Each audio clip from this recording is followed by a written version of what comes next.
Hello and welcome to our special program To The Point. Today we have with us a senior leader of the Congress Party who is also considered a very young leader who has been given a very important responsibility of late, and he is Randeep Surjewala, the new chairman of the media department of the Congress Party. Sir, welcome to the show. Thank you. Let me begin with your elevation to this most important post, or rather one of the most important posts in the party organization, that is the chairman of the media department. Now, there were a lot of names which were doing down, and those names were of senior leaders, but ultimately it seems the leadership chose you as the person who is, the most suitable one for this particular post. There's also a sort of a perception that Randeep Surjewala's appointment as the chairman of the media department is the first appointment of the Rahul era in AICC. Well, let me begin by saying, Vishal, that I'm greatly humbled by the faith reposed both by Mrs. Gandhi as also Congress by Vice President Rahul Gandhi. Having said that, there is no adversarial position here. Inter se various political leaders in the party, all of us are Congress workers. Our principal job is A, to fight the battle of people on the ground, and B, to articulate party's viewpoint and people's viewpoint through party's fora. And that is what we seek to do. I have worked for long years with Mrs. Gandhi during NDA rule as Indian Youth Congress President. I've worked as Secretary of the All India Congress Committee, working President of the State Congress, a Minister in the state. So I'm honored that both Vice President and Congress President feels that I can shoulder this responsibility, but it has to be shouldered collectively and not individually by me alone. Okay, but what's the harm in saying that, this is an indication of the change which is, awaited by many, not only outside the party, but within the party as well. Your appointment is a sort of an indication that more such changes will take place in the organization. Vishal, I look at it like this. Any organization is an evolutionary mechanism. Indian National Congress, which is the oldest party in the country and perhaps in the Asian continent and the world, has always been an evolutionary organization. In this evolutionary organization, there is space for the senior most people with experiences, and there is space for people far, far younger to me with far greater vigor and vitality, and for people like me who have some experience and some energy. So there is space for everybody. Mr. Rahul Gandhi, as Vice President of the party, does not shun experience and does not shun seniority. Rahul ji constantly, consciously takes the counsel of senior most people in the party, and please remember his comment of Dr. Manmohan Singh being his guru. So experience and youthful energy both are required for revitalizing the great Indian National Congress. Okay, there are two points which you made, and there are two specific questions which I already have. One is about the evolution of the party. The other is about the Vice President of your party, that's Rahul Gandhi, giving due importance to the seniors. Now, the underlying implication which I get out here is that there is no tussle within the party between the so-called old guard and the new guard. Oh, absolutely not. Absolutely not. I think it's figment of people's imagination. It's also at times, if you permit me to say so, plants by certain vested interests to create fissures where none exist. From within the party? I would say a lot of it is coming from our friends in the opposition. Okay. But the simple point is, be it the Congress Vice President or Congress President or all of us, we are on the same page. There is no position which is adversarial. There is a position of commitment to the party's ideas, of meeting of minds, and of holding hands and working together to espouse people's cause, introspect, correct where we have gone wrong, and move ahead. So are you rejecting the suggestions or the perceptions rather which were given out when Mr. Gandhi, the younger Gandhi, that's Rahul Gandhi, was on a sabbatical, that this was due to a tussle between the old guard and the new guard, wherein he wanted some changes which was opposed by the senior leaders within the party. Are you rejecting that particular reason behind his being on a extended leave? Absolutely, Vishal. I reject it completely as totally untrue, incorrect and unfair, both to Mr. Gandhi as also to the party. Where does a political leader not have a right, particularly after the kind of defeat that the Indian National Congress suffered, first in Lok Sabha and then in many states, to rethink about party's path forward, to rethink how to invigorate the party, to rethink as to how to re-energize the party, and to carve out by constantly thinking about our ideology, principles and the path forward as to how to strengthen it further. That's all. Yeah, you're right, perfectly right. Everybody has a right to go ahead and introspect. Even in every profession, everybody has a right to go ahead and take a leave, introspect, maybe go on a sabbatical. But most of us, rather, if not all of us, also keep in mind the timing of our leaves which we take. The sabbatical, it should not harm the organization which we work for. Do you not agree with me and others who are pointing it out as well, that the timing of this leave taken by the vice president of your party could have been managed a little while well, because it came bang at the beginning of the budget session when your party was opposing several important ordinances and legislations which were being proposed by the government? I look at it like this. I think one can continue to question timings, mannerisms, methodologies, but the purpose we should not forget. Indian National Congress is led by Mrs. Gandhi and our Vice President, Mr. Rahul Gandhi. He has taken a leave of absence from the party and party's high command to think through a strategy as how to reinvigorate the party. The other side, there are many issues that will come on a daily basis. Today, Parliament is not in session. 66A IT Act has been quashed. Congress President and Vice President are always there to guide. As far as principal bills that were coming before Parliament, if I may just point out one or two to you, Land Acquisition, Right to Fair Compensation Act 2013 was really a product of the movement that Rahul Gandhi ji launched from Bhatta Parsol in Uttar Pradesh. And wasn't that the specific reason that he should have been there to lead the party inside the house and outside the house as well? That's what I'm saying. Let me just complete my sentence, two more sentences. Right to Fair Compensation Act was passed with complete political unanimity, including BJP states on board after 3 years of discussion. Both the opposition, all opposition in the entire ruling party, then the Congress party voting for it. Today, when its soul, spirit, body is being killed, the entire party is following the path and the ideology that was conceived by Rahul Gandhi ji. Srimati Sonia Gandhi is herself leading, Congress President is leading. So I have met thousands of Congress workers who say, well, Rahul ji may not be here present physically, but the idea that he espoused and the ideas that he stood for and the ideas that he fought for that led to change of the 1894 Act, all of us are Rahul Gandhi, all of us are working towards the same goal. And Congress President is here to lead us. Okay, now let's talk about the other thing which you pointed out, and I already had a question, regarding that. You said it's a very old party, and evolution is a part and parcel of Congress Party's culture. The party evolves, new leaders come in. There is a space for everyone: seniors, juniors, people who have experience, vigor. So the next step in the evolution seems to be Rahul Gandhi taking over as party president. What light can you shed on that? When is that going to happen? The wait seems to have been extended a little more, it seems. Well, Vishal, that's a question that we have been asked many times over the last few years, but let me put it like this. As to when Mr. Rahul Gandhi will take over or not is a question that will be decided by Congress High Command and the Congress Working Committee. But my point is a slightly bigger.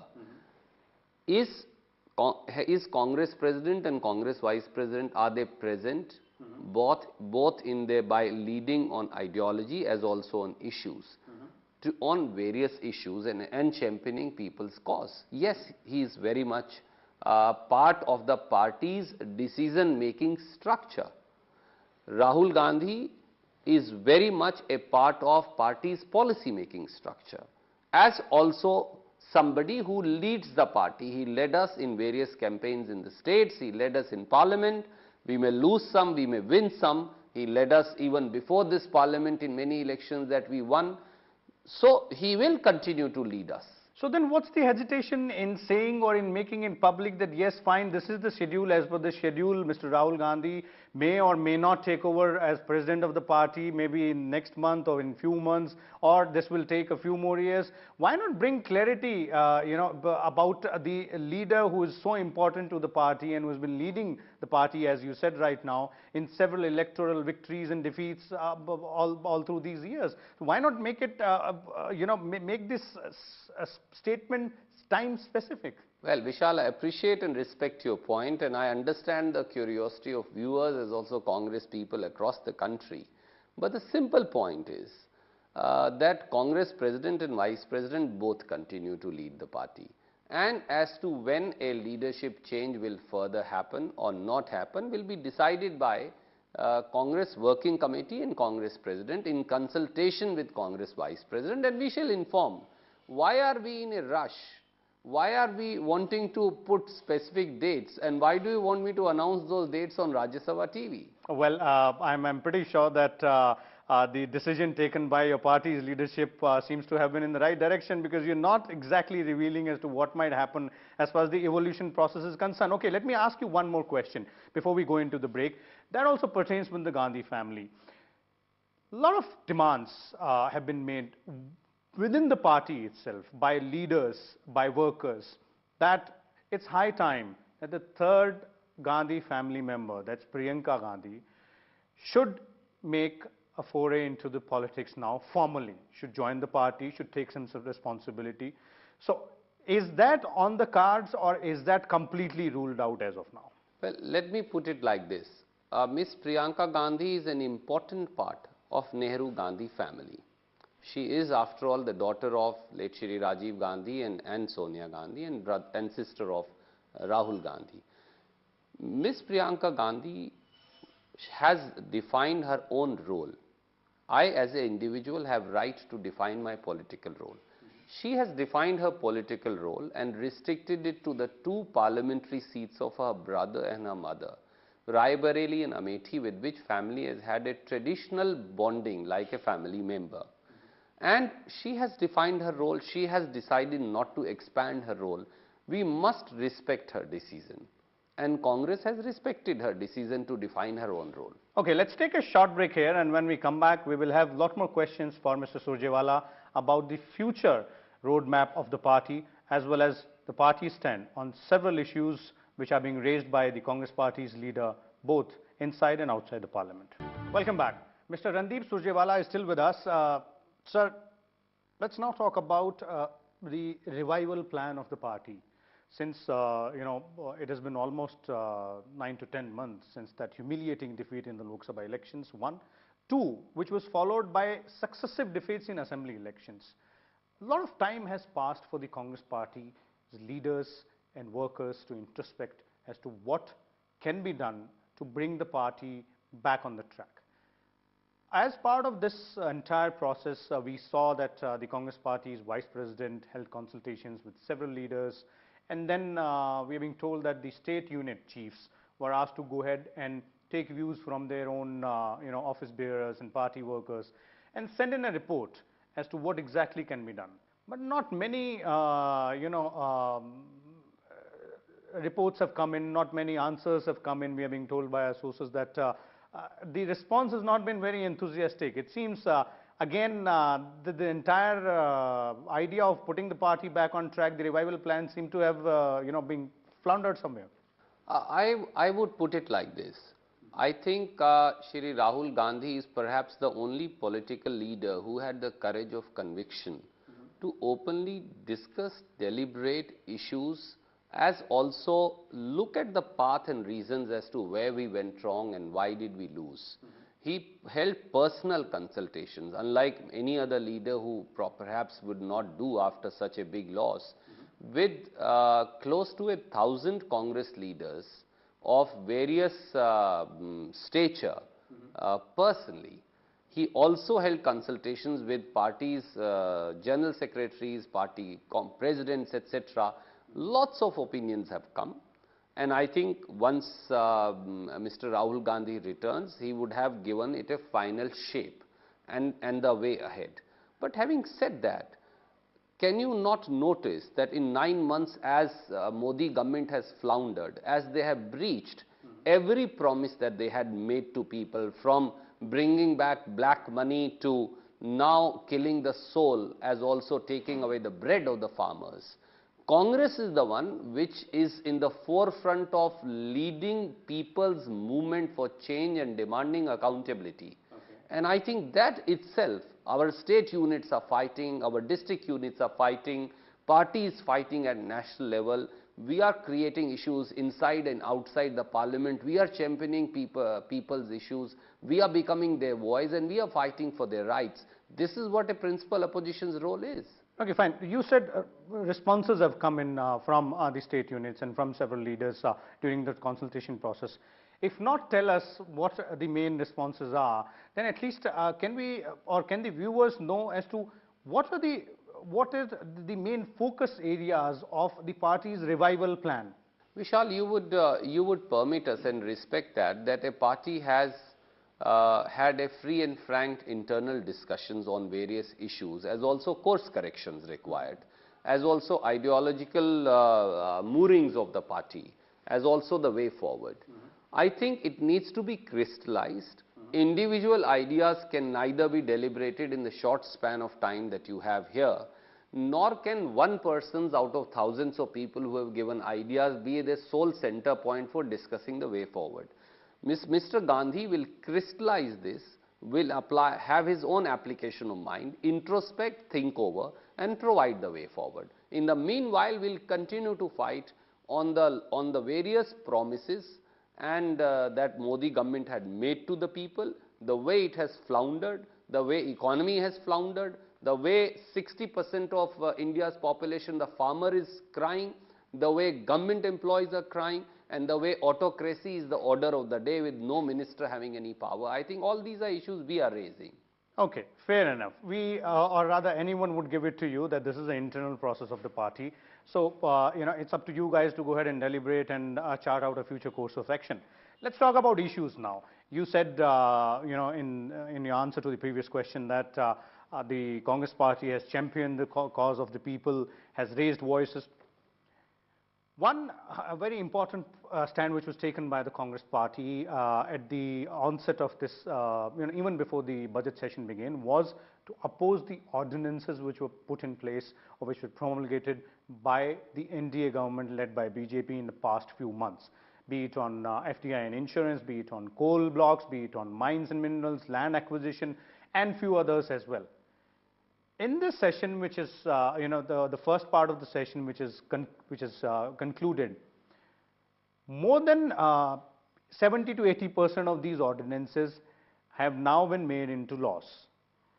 So, don't you think that Congress has handed over BJP a very easy victory by letting the government turn these ordinances into bills or acts through giving them passage through both Lok Sabha and Rajya Sabha? Fine, Lok Sabha you don't have numbers, but Rajya Sabha, you're the principal opposition party, you have the numbers. I look at it like this. For Congress, country's development is first. Mrs. Gandhi has always said that the first issue that we should address is country's development.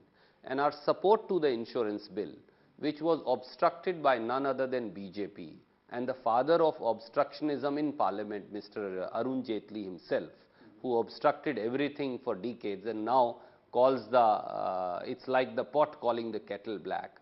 If you see, Congress is the one, without Congress support, the insurance bill would not have gone through. On other issues like the land acquisition, we have fundamental differences. And if I was to articulate it in 4 lines, A, Right to Fair Compensation Act was passed with political unanimity across board after discussion for 36 months. In 2013. Why? In 2013. BJP voted for it. What changed in 9 months? Number two, the act has not been implemented. Why do you think it's flawed? Three, when you voted for it, was that a political jumla? Or now you are opposing it, are you doing it so to help some crony capitalists? Being pro-farmer is not being anti-development.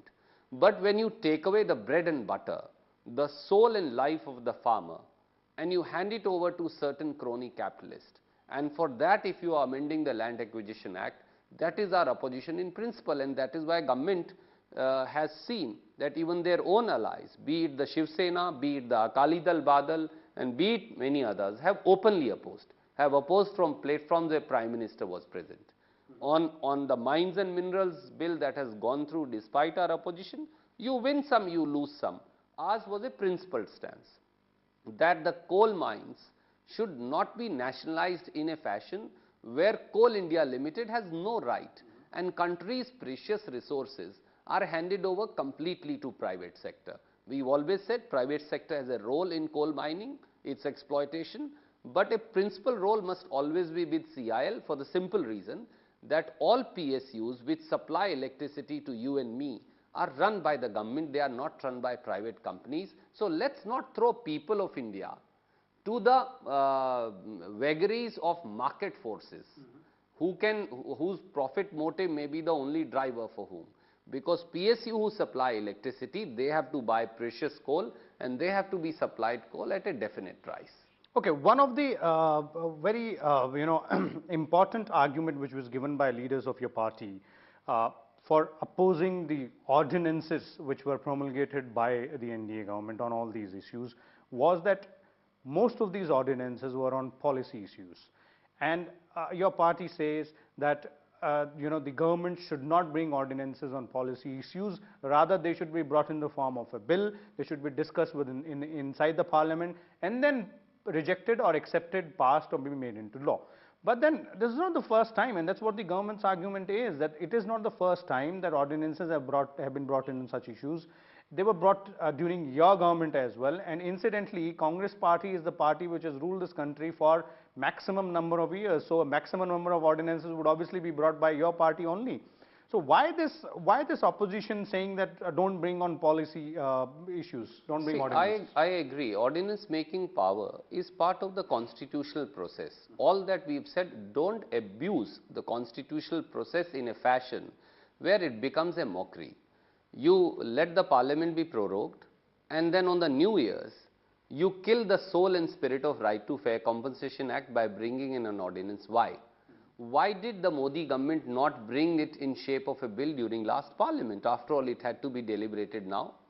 Now they have not dared to produce the Right to Fair Compensation Ordinance 2014. Now they have not placed it before Rajya Sabha. They have got it passed in Lok Sabha by using the tyranny of their majority in the Lok Sabha. But dissent is a very important feature. Ordinance can be brought to meet with urgency provisions, exigencies of a situation, but not to subterfuge the lack of majority or lack of consent of people on a particular issue. Okay, one very important issue which has recently come across is the issue of freedom of expression. And just recently the Supreme Court has also struck down the provisions under 66A of the IT Act. What is your party's stand on this? Our party's stance has been very, very clear. Congress has always stood for liberal thought processes, right to dissent both of individuals, organizations and groups, right to criticize both the government policies and other individuals. But we must also remember, your liberty finishes where my liberty begins. In garb of right of dissent or right to disagree or right to criticism, one should not use material that is prima facie obscene or pornographic to defame another person. Guidelines, while 66A when constituted, it seemed fair to us, it does seem that guidelines were not adequate, as Supreme Court has said, to regulate it, and many times it has been misused. It is now for government of the day to have wider deliberations and ensure that the right to criticize and right to dissent and the freedom of expression is not diluted, but individual freedom of speech should also not be diluted, and a balance needs to be struck inter se the two, so that nothing obscene, nothing objectionable or patently defamatory vis-a-vis any individual is placed by another individual, breaching the other individual's right to liberty also. Okay, this was a very major issue during your party's tenure in the power. Another very important issue which was there during your party's tenure in the power, and in fact a decision which was taken by your government, that's the UPA government in its second tenure, just a day before the Model Code of Conduct was put in force, was reservation for the Jat community. That is something which was again struck down by the Supreme Court, by the apex court, and there were reasons given. So, in that case, does your party also agree with the Supreme Court's judgment, or do you believe that there is a scope wherein the government should go ahead and restore the reservation to this community? Vishal, I look at it like this. In our current constitutional scheme, both Article 15 and 16 of the Constitution say so. Various factors need to be looked at. UPA government looked at all the factors, all the considerations, the current social positions, the nature of backwardness before putting Jats in the list of OBC. On that a verdict has come of the Supreme Court. Now it is for the new government to examine the matter threadbare and do complete justice. Having said that, I want to say something about the Supreme Court verdict. A part of the Supreme Court verdict also says that caste cannot be a criteria for inclusion in the list of OBC. May I draw your attention to Indra Sahni's case, which is a far, far bigger bench, one of the biggest that we have had, where they've said caste is an important identifiable criteria for inclusion in the list. So, is Supreme Court's smaller bench overturning the verdict of the larger bench? That's something that the academics and lawyers and the government needs to ponder over. But your party believes that this government, which is in power right now, should pursue the matter further to ensure that the reservation is restored? Responsibility of the government is to re-examine the matter threadbare and ensure that justice is done. Thank you so much. Thank you. Thank you. Thank you for being with us. So this was Randeep Surjewala, Senior Congress Leader and in charge of the media departments, the chairperson of the communication department of the party, in a freewheeling conversation with us. We'll come back next week with a different personality on a different issue. Till then, keep watching Rajya Sabha Television.